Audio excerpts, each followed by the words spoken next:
നമസ്കാരം. മലയാളി വാർത്തയിലേക്ക് സ്വാഗതം.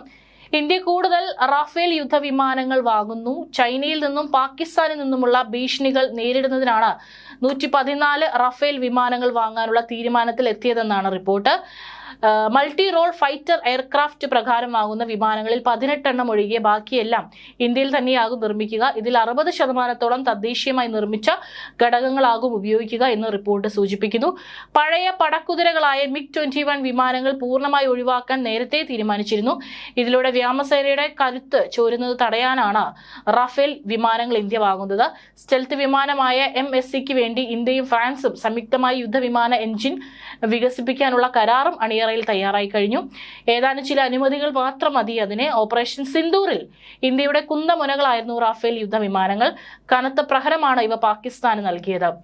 വ്യോമശക്തിയിൽ ഇന്ത്യക്ക് മുന്നിൽ പിടിച്ചു നിൽക്കാനാവില്ലെന്ന് കണ്ട് ചൈനയുടെ പക്കൽ നിന്ന് കൂടുതൽ യുദ്ധവിമാനങ്ങൾ വാങ്ങാൻ പാകിസ്ഥാൻ നീക്കം നടത്തുന്നുണ്ട്. മേഖലയിൽ ഇന്ത്യയുമായുള്ള ഒരു വ്യോമ സന്തുലിത അവസ്ഥയാണ് പാകിസ്ഥാൻ ലക്ഷ്യമിടുന്നത്. ഇതെല്ലാം മണത്തറിഞ്ഞാണ് ഇന്ത്യയുടെ പുതിയ നീക്കം. കൂടുതൽ റാഫേലുകൾ വാങ്ങാൻ ഇന്ത്യ തീരുമാനിച്ചെന്ന വാർത്ത പുറത്തു വന്നതോടെ യുദ്ധവിമാന നിർമ്മാണ മേഖലയിലും സൈനിക സാങ്കേതിക രംഗത്തും ഇന്ത്യ മേധാവിത്വം ഉണ്ടാക്കുമോ എന്ന ഭയവും പാകിസ്ഥാനുണ്ട്. ഇന്ത്യ നേരത്തെ 36 റാഫേൽ വിമാനങ്ങൾ വാങ്ങിയപ്പോൾ തന്നെ പാകിസ്ഥാൻ ചൈനയിൽ നിന്ന് J-10CE യുദ്ധവിമാനങ്ങൾ വാങ്ങിയിരുന്നു. ഇന്ത്യ കൂടുതൽ റാഫേലുകൾ വാങ്ങുന്നതറിഞ്ഞും പാകിസ്ഥാൻ വാങ്ങിക്കൂട്ടാൻ പോകുന്നതും J-10CE വിമാനങ്ങൾ തന്നെയാണ്. നിലവിൽ പാകിസ്ഥാൻ അല്ലാതെ മറ്റൊരു രാജ്യവും J-10CE വിമാനങ്ങൾ ഉപയോഗിക്കുന്നില്ല. എഞ്ചിൻ പ്രശ്നങ്ങൾ പതിവാക്കിയാണ് ചൈനയുടെ ഒട്ടുമിക്ക യുദ്ധവിമാനങ്ങളും. അതിനാൽ തുർക്കിയുടെ യുദ്ധവിമാനങ്ങൾ വാങ്ങാനും പാകിസ്ഥാൻ നീക്കം നടത്തുന്നുണ്ട്. അതായത് ഈ ഒരു മേഖലയിൽ ഇന്ത്യ കുതിപ്പ് തുടരുകയാണ്. നമ്മുടെ പ്രതിരോധ രംഗത്ത് വലിയ രീതിയിലുള്ള ഒരു മാറ്റം തന്നെയാണ് സംഭവിക്കാൻ പോകുന്നത്.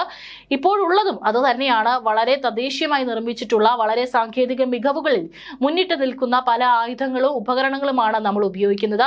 ഇതൊക്കെ കണ്ട് ഭയം തോന്നിയ പാകിസ്ഥാൻ വിറളി പിടിച്ച് നടക്കുകയാണ്. ഏതൊക്കെയോ രാജ്യങ്ങളിൽ നിന്ന് വാങ്ങിച്ചു കൂട്ടുന്നുണ്ട്. പക്ഷേ അവിടെ ഒന്നും തന്നെ നമ്മുടെ രാജ്യത്തിന് മുൻപിൽ പിടിച്ചു നിൽക്കാൻ പാകിസ്ഥാന് സാധിക്കില്ല എന്നുള്ളത് തന്നെയാണ് സത്യം.